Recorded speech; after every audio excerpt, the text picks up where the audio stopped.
My name is Verna CookJackson. I'm one of the presenters for tonight. There is 4 presenters. I'm thrilled and delighted that we have these presenters. I just think you're so fortunate. When I first did my first Ironman, there was no such thing as a workshop or a seminar.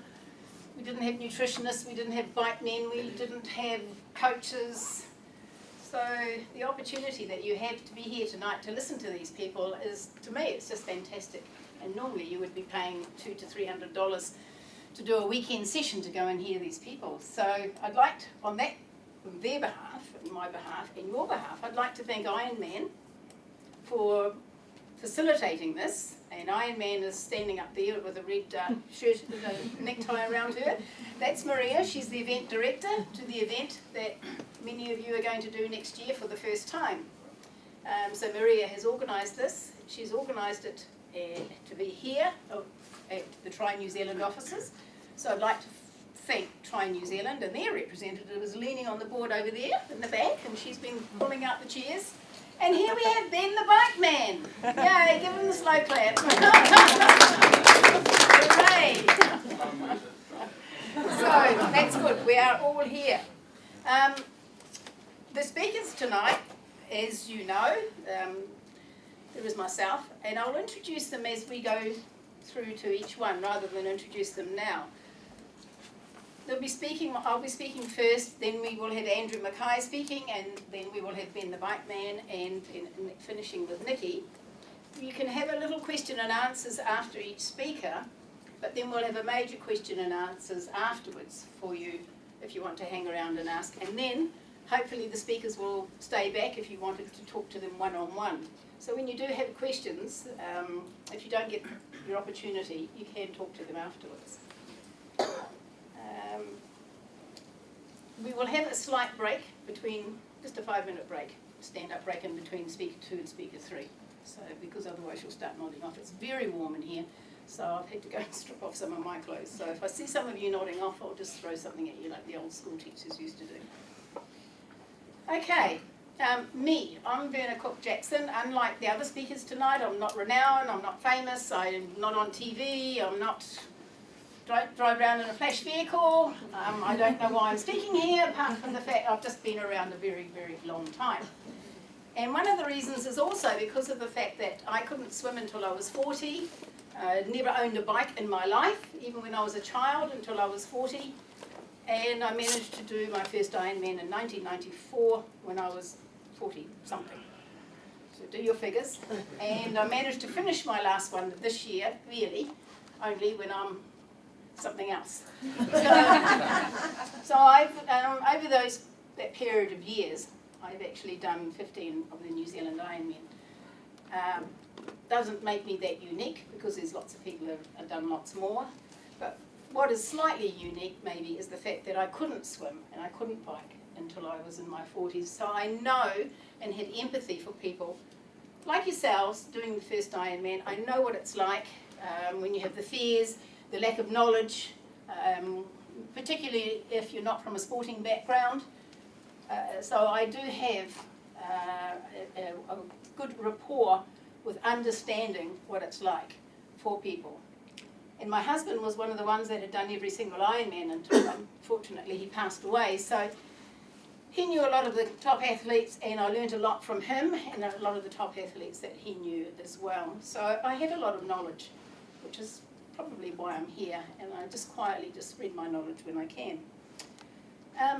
So here, first timers tonight. Who has entered for next year's and is going to be a first timer? Wow, that's terrific. You're emailing Maria. That's great. I know there's some non-first timers here because I recognise some of them that have actually done one or two. Who is not doing it next year yet, hasn't entered, but would like to contemplate it? Terrific. That's good. Hopefully tonight will give you the confidence that it's a goer. It's a goer. So each person's going to speak for 15-20 minutes. Nikki actually had a PowerPoint presentation. She's really disappointed we weren't able to get the PowerPoint tools out here, but when she speaks, I'm sure she will grab your attention anyway.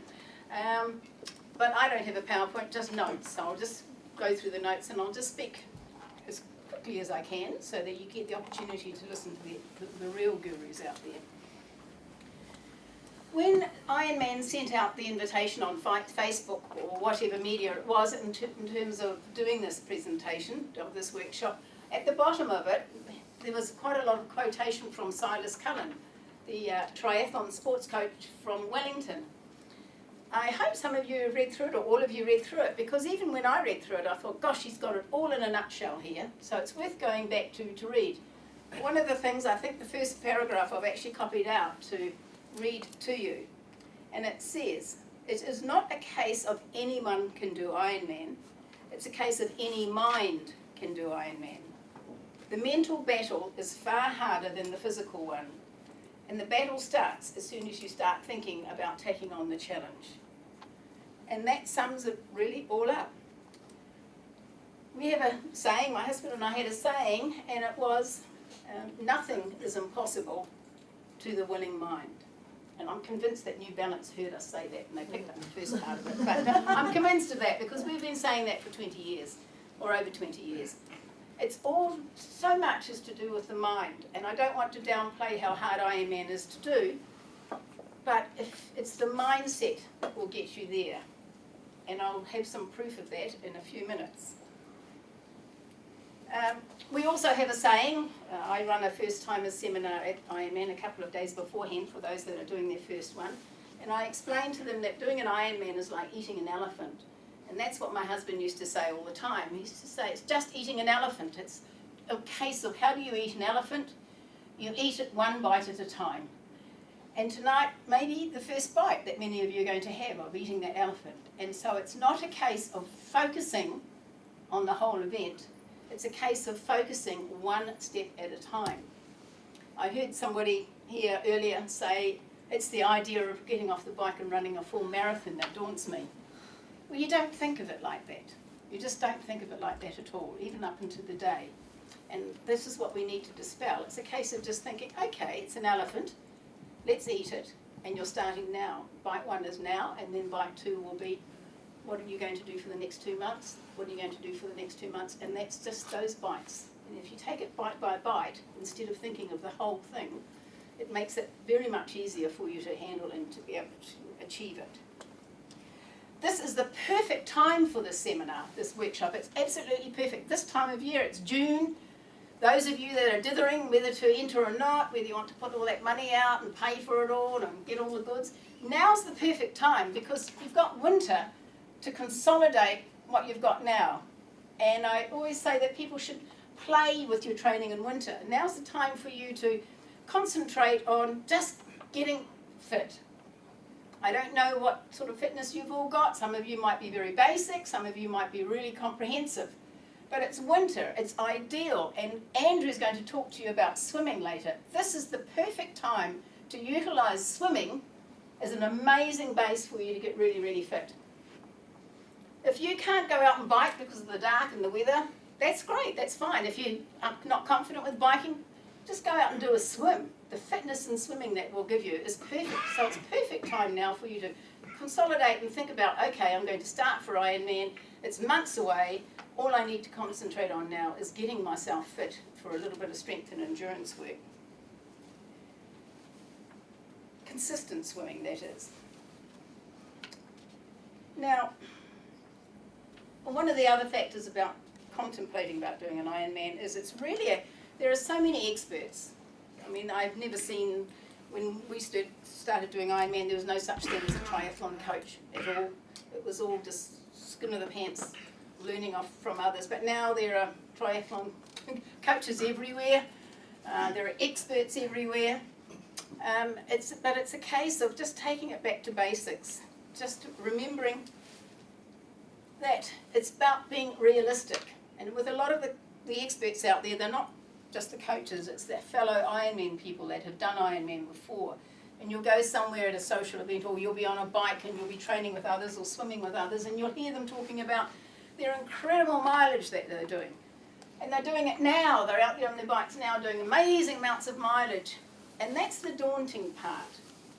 It's terribly daunting when you're listening to so many people that you think are really experts. They've done an Ironman, or they've done a half Ironman, or they've done 6 half Ironman, and they've been doing this incredible training. They're doing these brick sessions now. They're doing 110, 150k bike rides already, doing squad swings already, and it just gets so mind-blowing. It just blows it. So just listen to one good piece of advice.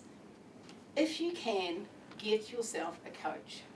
And I'm not saying that because I'm a coach, because I'm actually I only coach a handful. That's all.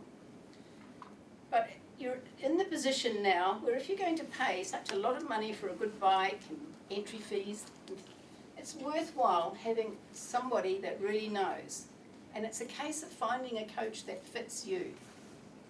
That's the crux of it as well. There are coaches galore, and I've seen it for decades, where people have gone and got a coach that doesn't fit their personality, that doesn't fit their lifestyle, that doesn't fit their age or their ability. So it's a case of thinking seriously, and yes, it costs money, but you're doing something that may only be a once in your lifetime. You're doing something that's going to be really special, not only to you, but everyone around you. So if you have the ability, think seriously about getting somebody to guide you through. And the reason that is so you don't get caught up in all of those people that you hear that are doing amazing things, that you don't actually end up thrashing yourself when your body really can't take it, nor can your mind. I'm just going to show you, I always say to people, anyone can do Ironman, and then I've got growled at by a few people by saying, well, you're actually cheapening Ironman. And I just want to show you something here, and I'm going to pin it up, and this is 2013, and there are 3 athletes up here. I'm just going to pin them up here. I've asked them if I can use them as for permission.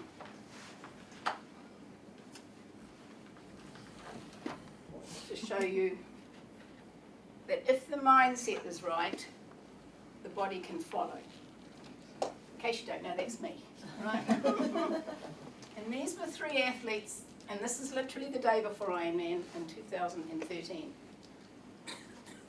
Let me tell you about them. Firstly, I'll tell you about Peter. Peter, 60, 61, quite lean there. He was, in his teenage years and 20s, a really good runner. Used to run in an old club years ago with the days of Barry McGee and Peter Snell. He wasn't that good, but he used to run amongst those sorts of people. Hadn't run for many years, for 40 years, but in the meantime he'd had incredible injuries. He'd run himself so down badly in his 20s that he had major Achilles injuries. He had constant, what's the heel one? Plantar fascia. Plantar fascia. Peter had had an accident on, he was cycling, that's the only thing he was doing. He'd had an accident on his bike about 3 years earlier and smashed his shoulder, was in hospital. As a result of that, he had constant bursitis, so when he came to me to coach him for Ironman, he was under constant care, taking anti-inflammatories galore. He was overweight. He was type 2 diabetes and been on daily medication for a number of years for his diabetes. He was unable to run, and we knew all the time that he probably wouldn't be able to run Ironman because of his long-term injuries. He was working long hours. He was stressed with work. He was in a stressful situation at work. So he didn't have everything rolling for him. So that's Peter. And the big thing was he couldn't swim at all, in the slightest. He couldn't go 20 metres. So I got him into the pool. It was quite late, probably spring of that season, and couldn't believe how poor a swimmer he was. And when we eventually got him into the sea, he was the usual case of so many of us, panic attacks, of which I know all about because I used to have them. So Peter had terrible panic attacks. So swimming was a real nemesis for him, as well as the fact that he was constantly injured, as well as his diabetes, as well as bursitis, as well as everything else. All he wanted to do was do Ironman and finish. He didn't care if he finished in 16 hours, 59, he just wanted to finish. Well, he did 15 hours and 25, I think, at 61 or 62. That was nobody would have given him a chance come a few months beforehand. Then we have Charmaine. Charmaine, I'd seen around for many years. She'd done lots of little triathlons. Charmaine came to me. She was 60, 5 children, 9 grandchildren, teacher. She was very overweight, in the high 90s. She had terrible thyroid problems. She had injury problems galore, leg injuries, being a tall lady. She had very bad back problems, really especially on the bike. She had lots of problems. If I can find them. What else did she have? Blood pressure, cholesterol. She was on daily tablets for cholesterol, on daily tablets for blood pressure. She was on the daily tablets for hypothyroidism. She had daily meds for asthma, Pulmicort and Ventolin. And when I got her to go for blood tests, I came back and she came back to find out that she had extremely low ferritin or iron. So she didn't have a lot going for her either. She had tried doing an Ironman. She had tried doing it in 2010. And her only background in sport, by the way, was swimming. As a school person, in teenage years, she was a competitive swimmer at school, at Epsom Girls. And that was the only sporting that she had previously. I lost the train there. When she came to me, no one else really, I knew that they didn't give her a stand. She didn't have a chance. I knew that's what everyone else had thought. She had tried in 2011, or 2000, yeah, and didn't finish the bike. Got pulled off the bike course, wasn't going to finish. She tried again in 2012, but that was the year that it was cut in half. So it was cut down to a half Ironman, and she did the half Ironman, and she was last in nearly 9 hours. So that's, and that was prior to my coaching here. She had a coach, and that coach actually suggested that she come to me. It's the old story about getting the right coach. So she came to me, and all she wanted also, like Peter, was just to finish, to get across that finish line. Well, by the time she started Ironman, she'd lost nearly 20 kgs. Oh, by the way, he'd also had type 2 diabetes by the time he got to the start line. No diabetes because of his training and his healthiness. So he was off his diabetes tablets. By the time she got there, her blood pressure was down. Everything else had smoothed out. Her ferritin was up. She was hardly taking any asthma medication because her fitness was generally so good that she was handling it very well. Lost nearly 20 kgs, and all she wanted was 16 hours 59, and she did 15 hours 54. So she had an hour and 5 minutes up her sleeve. Nobody really thought that Charmaine was going to do it. I had so many people coming to me saying, how is she going to do it? Then we had Andrew. Andrew was a really good athlete. Andrew was fine. He was a PE teacher. He'd done a number of half Ironmen, blown himself up in every single one, finished them all, but was distraught, ended up in med tents, couldn't work out why, ran like a rabbit, ran all the time, cycled madly and furiously. His mates were training with someone else and he was going with them, and he was blasting himself up Albany Hill every Sunday with this group that would leave him behind, so he'd race up and catch them. He was an incredible, really good athlete. So he couldn't finish a half Ironman well, let alone an Ironman. So he came to me and said, I don't know what am I going to do. Everything health-wise, he was fine. So it's just a case of getting someone to slow him down, a coach to watch over him, just to say, ease off. No, instead of running the footpaths for 20 or 30 Ks on Saturday mornings, go and run in the hills, or go and run in a forest, and run half the pace. And just run off-road as much as possible. He taught somewhere close to town, so I got him running at lunchtimes in the bush, in the domain, rather than going around and around. He was used to thrash himself on time trials around the domain circuit. The case of this being a fine athlete. And he was really, his biggest problem with Andrew was his head. He really was so worried that he'd blown up so often in the half Ironman and never done very well. He was worried that he couldn't do the Ironman. So he came in something like 10:45. and he did it easy. He just didn't even push himself because he'd been trained to do it easy because all he wanted to do was finish. So if and when he does the second one, he'll train harder and he will come down to 9 hours something very easily. And then we have this one here. This one here had never done any sport since he left school, was good at sport till he left school at 16. Left because he was too lazy. I can say that because it's my son. Left school, went on a rocky road for over 20 years. By rocky road, I mean... and so he was a drinker, a boozer, and into everything in K Road. He was working in nightclubs. He would have had a sordid life, like I would hate to imagine. Completely off the rails in terms of that. Totally.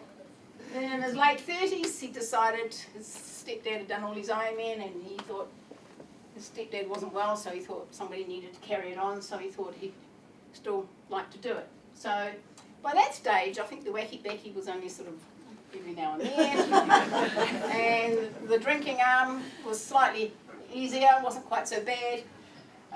So he wanted to do it. The problem was he had no money because it had all gone on all that stuff, none whatsoever. He didn't have a bike, he didn't have a wetsuit, didn't have a pair of running shoes, and he was working mega hours, working in the hospitality industry, working late hours and mega hours, and couldn't train with other people. So he borrowed a bike, a crappy old bike that Ben the bike man fixed up for him. He borrowed a wetsuit from a 68-year-old guy that's about his size, that had holes in it, so he borrowed that. He, I don't know, probably pinched a pair of running shoes, I'm not quite sure. He's the size or swapped it for a reefer or something, I don't know. Couldn't train with others. Whenever possible, I get my crew to train with each other. Couldn't because he was working all Saturdays and Sundays, and so he had to go out and do most of his training on his own, which he did up in Cumia on the bikes, and he just had to train on his own. And by the time he got to Ironman, I think the only thing he was on was still smoking, still doing cigarettes. But despite that, he did 14 hours, 15 or something like that, which was amazing under the circumstances. Now, each of these people, he never did anything longer in a week of training than 12 hours. And in that 12-hour week of training, it included a 7-hour bike ride. These two never did anything over 14 or 15 hours. And in that week would have also included their 6 to 7 hour bike ride. Because they're all working. Andrew, his highest week, got up to 18 hours because he's a school teacher, so he could go out in the holidays and actually did do some longer ones. But 18 hours was 1 week only, was his maximum training. And yet he still did 10 hours something, 40 something. So what I'm trying to point out to you here is that by the time they decided they wanted to do it, they had the right mindset. So it's all to do with mindset. These two had no ability whatsoever. These other two did, but he had a few handicaps. So what I'm really trying to stress to you is, if you really want to do it, if you really do, you can. But it does make a big difference if you get somebody that fits in with you to guide you through it. And that's all I wanted to say, was to say nothing is impossible to the willing mind. I'll leave them up there for you to look at through the night.